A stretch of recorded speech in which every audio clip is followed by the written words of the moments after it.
This is Conversation with John Boggs, Assistant Professor of Music at the University of Wisconsin-Milwaukee, Jim Peck from WTMJ-TV Milwaukee, and special guest, Dizzy Gillespie, musician.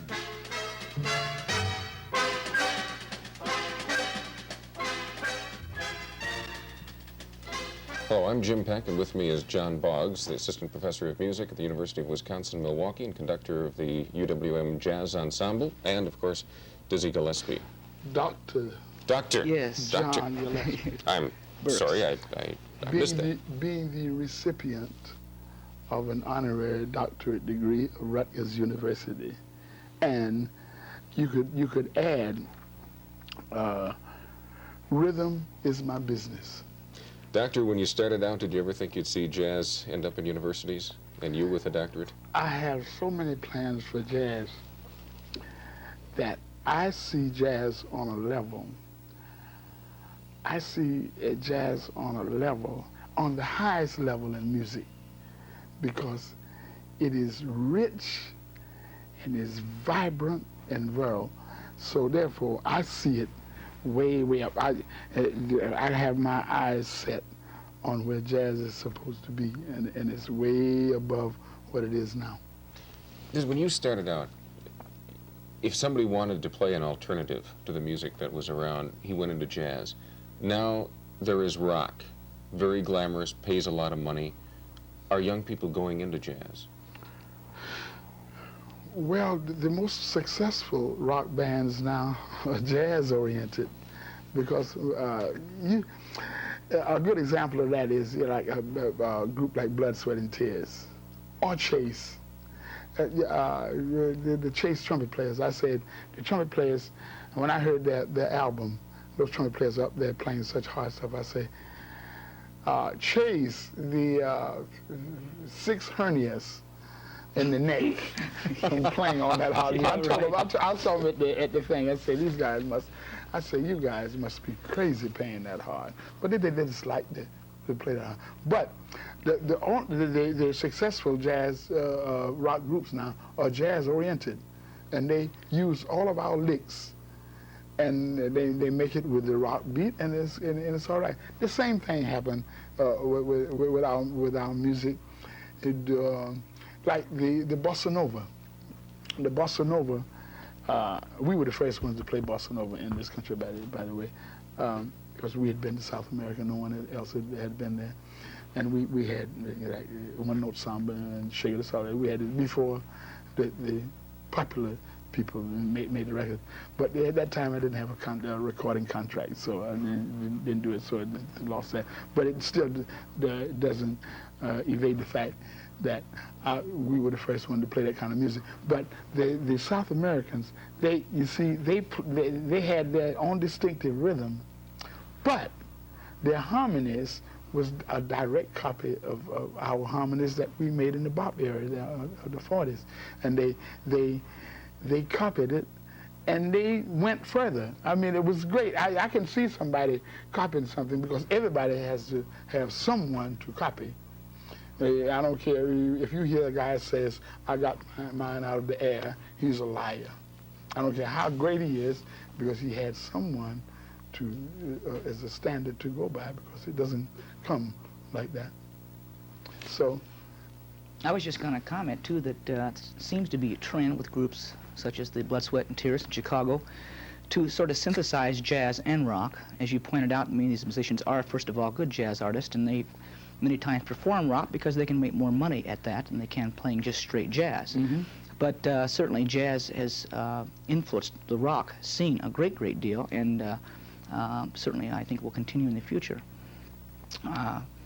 It's a funny thing looking back over jazz history some 7 or 8 decades, and various writers have applied cute little subdivisions of these eras, such as the Dixieland or the swing era, and going into the bebop, and I don't know what you would call this era. People say that bebop's never with. I don't think it ever has been, neither is Dixieland, but then the modern jazz trend.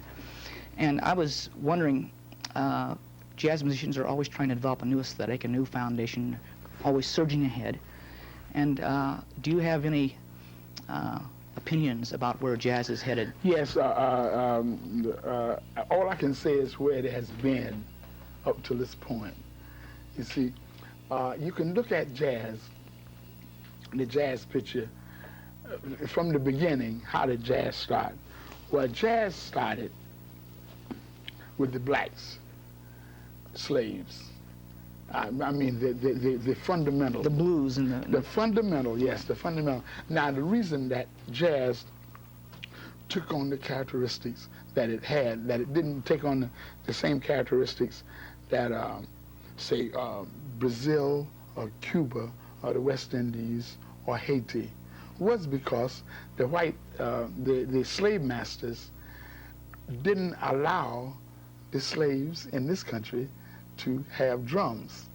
Now that was the basic rhythm, was the basic. So therefore, they had to get other means of expressing themselves in music.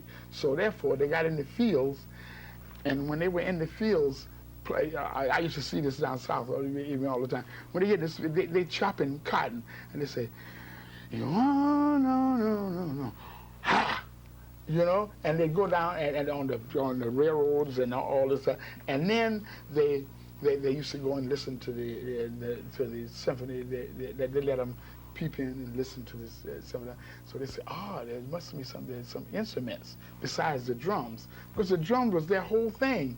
Where they made their music and they made their dancing. That's the blacks in the United States don't even have a national dance, and it's a shame. Yeah, because they took the drums away. Cuba, Brazil has the samba. Cuba has the rumba, and the West Indies has the calypso. Haiti has the other thing. I don't know what you call it, but whatever they got a national dance. But we don't even have a national dance because of the fact that they took the drum. Because the slave masters were afraid. They would communicate or something. Yeah, right? you can talk to somebody and say, like the old drum sign language or drum language. They really talk with the drums. Right. There's no doubt about it. Right. They really talk with the drums. So, you know, and then now, the only remnants of that African influence now, the closest remnant in America, are the Sea Islands of Georgia. You know, outside of and there's a reason for that. The slave owners that owned the slaves out in those little out islands, they weren't there. They had overseers to take that, and the overseers didn't care. So they let them have what they wanted, and they retained a great deal of, I was just down there making a film. I've been making a film with Willie Ruff at Yale University. We're making a feature film with all of these things about our music. We're going to trace the drum, because I play the bass drum, and the bass drum is something else. You see, the drum as we know it now is a white man's invention. You see, we didn't, because we always played with our hands. You know, so that's what they let them. They couldn't talk with this kind of drum, so they let them have that kind of drum, and the bass that goes on the tub and things like that. So it is very, very interesting when you know the history of how this music came about and how it developed and how it finally caught up to the white music, the European. I say white, but I really don't mean white. I mean European music, because the Europeans are mostly people of fair skin, so that's why I say white. So and I'm not prejudiced, because I'm a Bahá'í, and we don't preach. We preach the oneness of mankind. So I'm not speaking, but it's just an historical account of how the music started and where it's going now. Rhythm. When an individual or a band or anything turn his back on the fundamentals of the music, of rhythm, he lose sight on the music altogether. See, so that's like it's the same thing as saying in religion. I'm with religion, and I look at it in my music too, because God says that playing an instrument is a form of worship, and I've been worshiping all my life, and it's just recently that I've been understanding it. But you see, in our music, how the music developed and all up to that point, and it came up in all of our music, we have had messengers to our music, to the whole picture. See, there was the message of Bunk Johnson, who was only for a specific interval. His influence was only supposed to last a specific interval in our musical development. And then King Oliver, and Louis Armstrong, Roy Eldridge, me, Miles, Clifford Brown, and then whoever's going to come after Freddie Hubbard.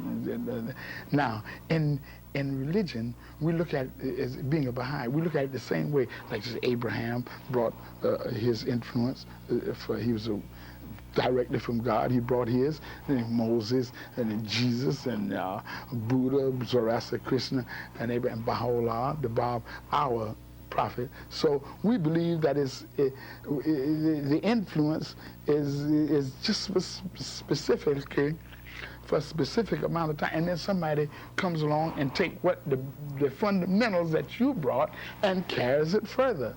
So therefore, when you call me Louis Armstrong, I'll say, hey, I'll answer, because I know that we are one and the same. The same as Moses and Jesus and Baha'u'llah and Muhammad and Abraham are the same. What do you look for in a musician? Somebody comes to you and says, hey, Diz, I want to play, and he plays for you. What do you look and listen for? I look for a specific stamp on him. I don't know, is this a feeling that I get when I hear him play? And if I get it, he can be, I have a lot of trouble like that too sometimes, because it's so many things that they can't do. I get a musician, there's a lot of things they can't do, such as read well.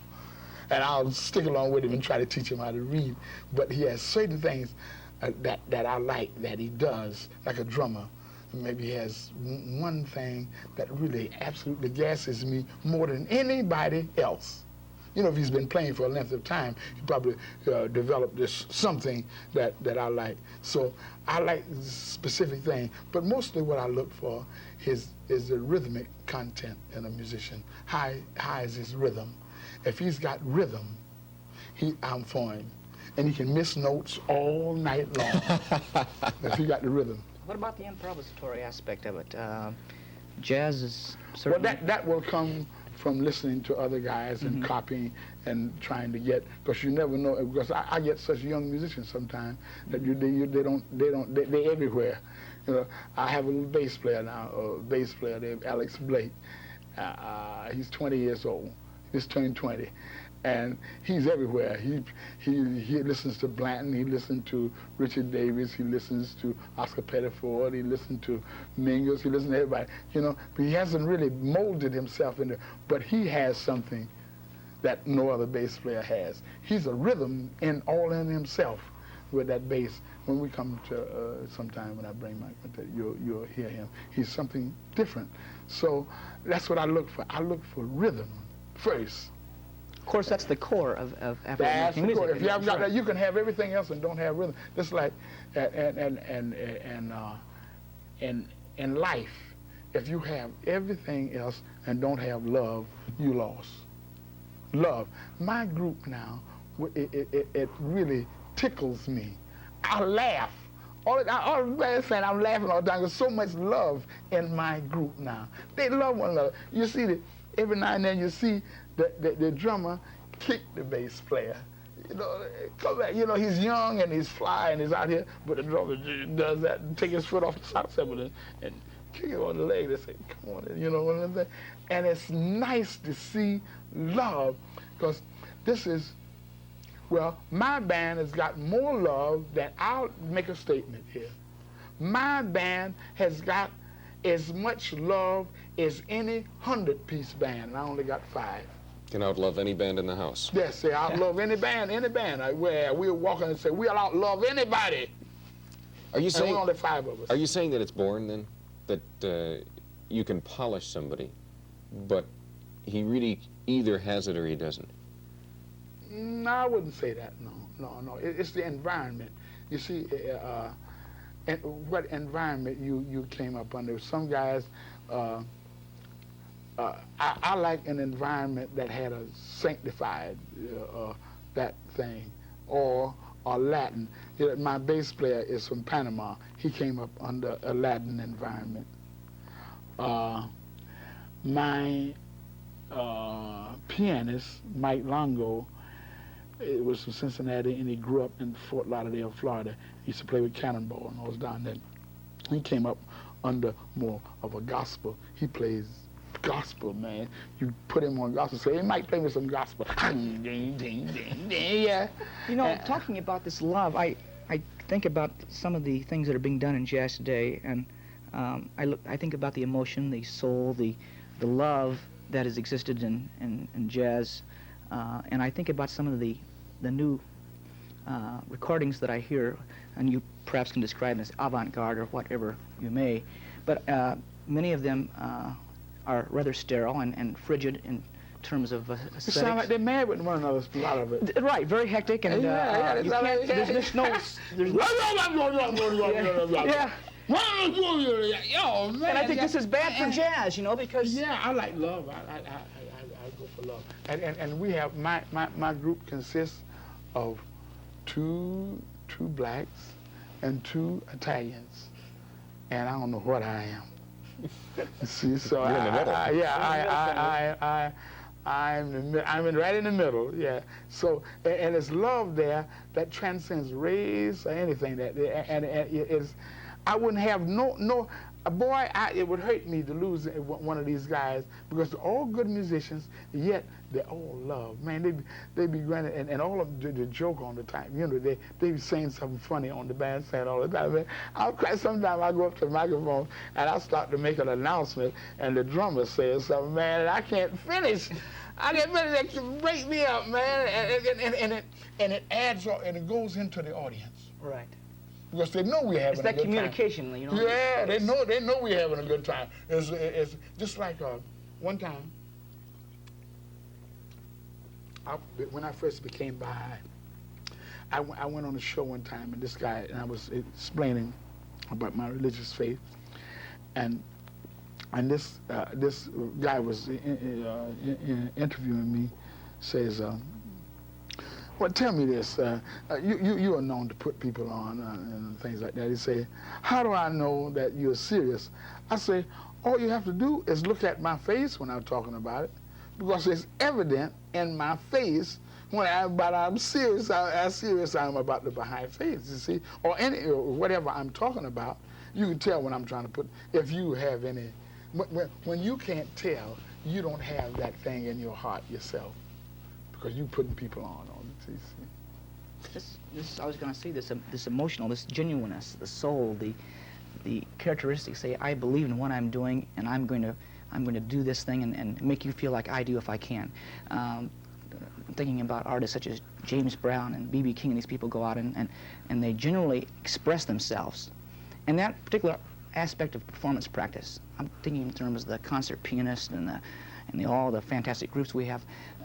Somehow they lack that communication. The music is there, but they lack that warmth. They don't include the audience. Right, precisely. You see, the next time, at the State, I was talking to President Nixon about, when I was at the Duke Ellington dinner, we were talking about the possibility of mine going on another tour for the State Department. And President Nixon knew that I had been twice. And I told the president, I said, well, Mr. President, I'm not even remotely interested in going to play for people outside the country again, but I would be interested in playing with foreigners. He said, that's a good idea. Now, all I need to do now, you see, all I need to do now is sit down to typewriter and write up a nice letter and explain the situation, which I think I'm going to do. Explain the situation, how I could bring about a closeness, because there's nothing like going to Pakistan with a nucleus of a band and getting half of guys there, because our music, he said, well, when you have trouble getting the caliber of musicians that you need, I said, Mr. President, our music is so all around the world now. You can go to Japan. I could get 5 guys in Japan better than I could go to Philadelphia to get 5 right now. Because those guys are really Japanese. Oh, honey, they got over 100 bands in Japan, big bands, you know. So I say it's no problem there. It's just a problem of rehearsing and communicating with these guys about what you want. This is because jazz, you know, this is the one thing I think the United States has contributed to music in the whole world. That's right. It's been jazz. It hasn't been nothing else. There's a nothing mode else. of a composition or famous. It's been this art form of ours, which has been developed by black people. And it should be taken care of. It should be really. I would be a better emissary than Kissinger, because I want nothing. I want nothing but love from them. You see, and they'll know it. The moment you see when the moment they see me, I bring love. You see, Kissinger is only talking about business or something like that, or how much business I can bring you and things like that. But I bring love, so they know that, and there's nothing stronger than love. As you're talking about backgrounds before, and various musicians come out of gospel, and that's what he does. Where do you come from? My background is gospel oriented, but I'm from South Carolina.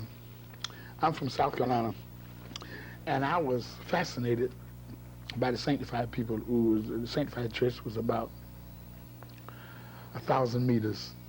1,000 meters. I'm speaking like a European now. Beautiful. But you know what's going to happen. You see, I was speaking in terms of meters and when you're thinking about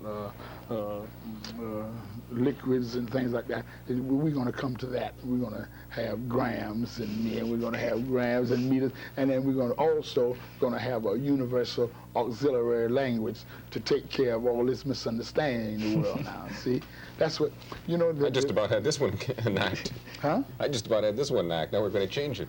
Yeah, well, see, the Bahá'ís are dedicated to the establishment of a universal auxiliary language to be taught in all schools on the globe, so that when you go, if I go to Afghanistan and I say, "Hey, man," and the guy doesn't understand that, I whoop that other language on him. He'll understand that, and that would.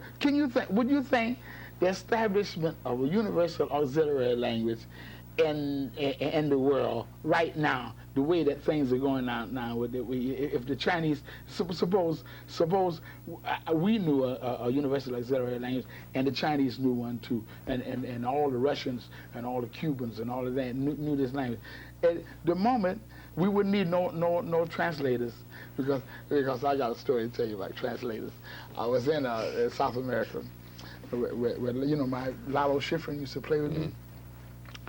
Well, when we got down in Buenos Aires, we had a lot of programs do like this. They interviewed me and they asked me in Spanish. And then Lalo told me what they said in English, and his English is very bad anyway. So, and then he told them back what I answered in Spanish. See, now so I told Lalo, I said, "Look, Lalo, I'm gonna tell you how I feel about interpreters. In the UN, when Khrushchev came over here, when he was beating took off his shoe and was beating that thing with his thing, and the interpreter said that he was saying, 'I'll bury you,' talking about America. Khrushchev wasn't saying, 'I'll bury you.' Khrushchev was saying, 'I love you,' but it was the interpreter who hated America." You see, so they made, you understand what I mean? So that's what I'm thinking about these interpreters. They never get things right. But did he have rhythm? Yeah, he had rhythm, right? Yeah, well, he had the Cossack. There's one little aspect of history that has impressed me. You started out on trombone, is that right? And piano? Yes, well, the reason for that I started on trombone was I was so small that they gave all the instruments to the bigger guys. And I didn't know what I wanted anyway. All I knew, I wanted something, because I had been fooling around with the piano since I was about 1 year, maybe 9 months or something. I reached the piano thing. Kunchine lady. channel 8 and all of them things. Well, I knew that I wanted music, and my father probably put all those things in my way because my father was a musician, and he tried to make my older brothers and sisters take music, and they didn't have no eyes. He used to beat them, and they still didn't want no music, and none of them are musicians now. I'm the last one, and he never saw me as a musician because he died when I was 10. But I imagine that music was ingrained in me, so I wanted anything, the band or anything, give it here, Peck horn. I think I think the first thing they gave me was a Peck horn. No, trombone, I think. And then I saw this Peck horn. You know the alto Peck horn? Mellophonium, you know, the old. Yeah. But the one that stick up like this. Yeah. And I think I remember playing that just a little while. And then the boy next door got a trumpet. His family bought him one. And then I asked him if I could practice on that. I heard that, and I said, oh. And they let me practice on that. And I never owned a horn until I moved up north. And I played all around in high school. I got a scholarship in Laurinburg Institute and never had a horn of my own. I always played. And when I got to Philadelphia, they went to the pawn shop and bought me one. With the bend in it, or did you do that yourself? Nah, I had a straight one. I had one of those long trumpets, you know, brass trumpets. When did it go up? That's been about 15 years, I think. It got broke. You know, it was a party one time. I was playing a place called Snooki's on 45th Street in New York. And it was on January the 6th. I don't know exactly what year it was, but it's about 15 years ago. And we were having a party for my wife. And on my day off, on a Monday. And I had an interview program during that time, and I left my horn on one of those stands, you know, like one of those stands you hold it.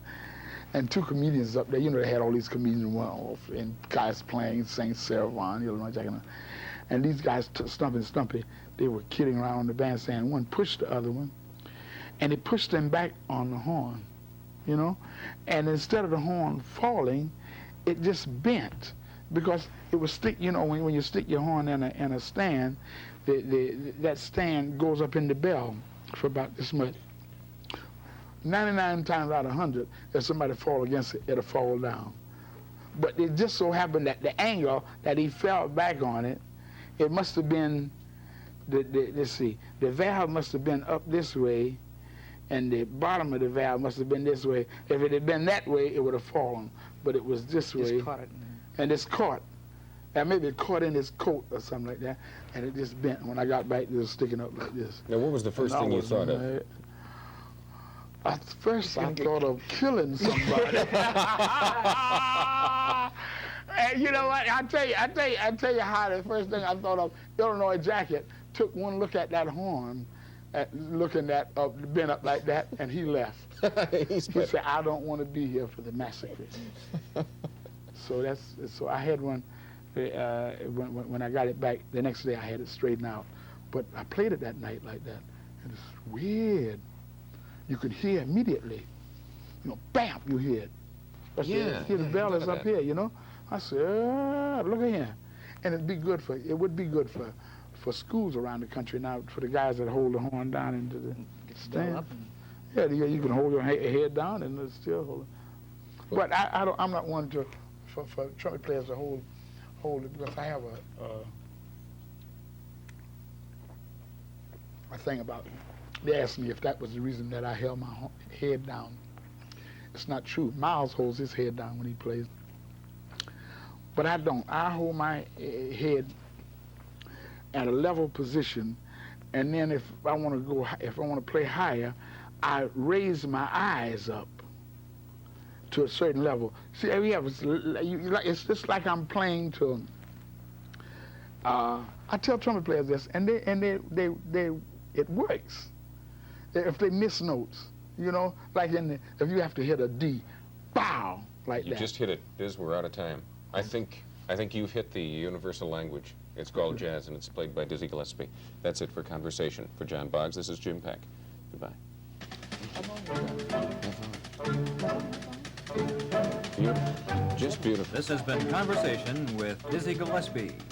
This program was produced at the Instructional Media Laboratory of the University of Wisconsin-Milwaukee. This program was made possible through a grant from the National Endowment for the Humanities.